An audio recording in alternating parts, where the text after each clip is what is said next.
Kutoka Dar es Salaam Tanzania mpaka jijini Mbeya ni safari moja tu ya kumletea gari aina ya Toyota IST mshindi wetu. Kwanza nilikuwa siamini, ila hadi chuma nimekiona najua ni 100% mali ni yangu. Nawashauri waendelee kutumia PMBet maana ni uhakika, sio matapeli, odds kubwa, kila kitu yani. Nafasi ni nyepesi tu, huenda wewe ukawa mshindi unayefuata wa gari aina ya Toyota IST kwenye promotion ya Super Royal Sports ya PMBet.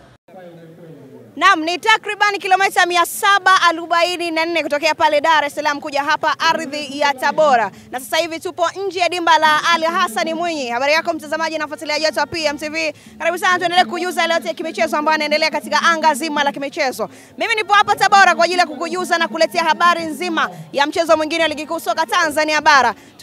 Tumezoea kuwashuhudia Tabora United wakiwa hapa. Tumezoea kuona wakiwa kama wenyeji wakuu wa dimba hili la Ali Hassan Mwinyi. Lakini leo ni tofauti na vile ambavyo tumezoea. Tunakuja kuona wazee wa Makarashi na maanisha Ken Gold kutokea pale Chunya jijini Mbeya wakiwakaribisha hapa wapinzani wao wa siku ya leo ni wekundu wa Msimbazi Simba, yani ni Ken Gold dhidi ya Simba Sports Club. Wote hawa wawili wakiwa na matumaini ya kukusanya alama tatu. Wote hawa wawili wakizungumza ya kuwa na maandalizi mazuri zaidi kwa ajili ya kuja kuhakikisha kwamba ushindi ndio kitu kimoja tu muhimu ambacho wao wawili wote wanakihitaji. Tukizungumza historia ya upande zote mbili, kwa upande wa timu hizo mbili ndani ya dimba hili la Ali Hassan Mwinyi, pengine tunaweza kuona matumaini mazuri ambayo amekuwa nayo timu hizi zote mbili. Simba si mgeni sana katika uwanja huu. Nakumbuka ilikuwa ni tarehe 2 ya mwezi wa pili ndani ya msimu huu 24-25 alikuja hapa akiwa kama mgeni wa Tabora United. Historia inakwambia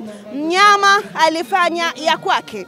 Ushindi wa mabao matatu ambapo aliingizwa dimani dhidi ya Leonard Ateba pamoja na Shomari Kapombe. Lakini Ken Gold pengine sababu kubwa ambayo ilimfanya aone Tabora ndo sehemu sahihi ya kuja kumkaribisha Simba ni sare ambayo alitoka nayo hapa tarehe 14 mwezi wa pili ndani ya msimu huu 24-25.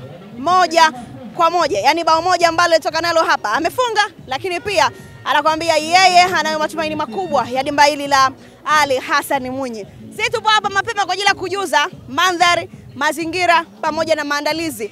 Utikio kama ambavyo unaweza kutazama, mashabiki na wadau wa soka kutokea huku Tabora pamoja na mikoa jirani wote wakiwa wameshaanza kujitokeza hapa. Ni mapema sana, lakini wote hao wanakuambia wapo tayari kwa ajili ya kuja kumshuhudia Simba Sports Club. Wote hao wawili wakiwa tayari kuja kushuhudia Ken Gold, ikiwa ni dakika za jioni kuelekea ukingoni na tamati ya ligi kuu soka Tanzania bara msimu huu. Michezo miwili ambayo imesalia kwa timu zote, lakini michezo mitatu ambayo imesalia kwa timu kubwa za juu, kimaanisha Simba pamoja na Young Africa, wote hawa wakiwa na mchezo mmoja mkononi ambayo ni dabi ya Kariakoo. Hiyo tena kuishuhudia pale ndani ya dimba la Benjamin Mkapa tarehe 25. Lakini mnyama kitoka hapa ana kipengele chake dhidi ya Kagera Sugar. Ana michezo miwili ambayo pengine hapa mashaka sana kwa kukusanya alama zote kwa ajili ya kwenda kujitawadha na kujipa ubingwa wa msimu huu. Nikwambia kwamba sisi tupo hapa PMTV na kikubwa zaidi ni kwambia PMBet ndio mchongo wa mjini. Sitaki nikwambie mengi zaidi, lakini sasa hivi wenzako wanaendelea kushinda ndinga kupitia PMBet.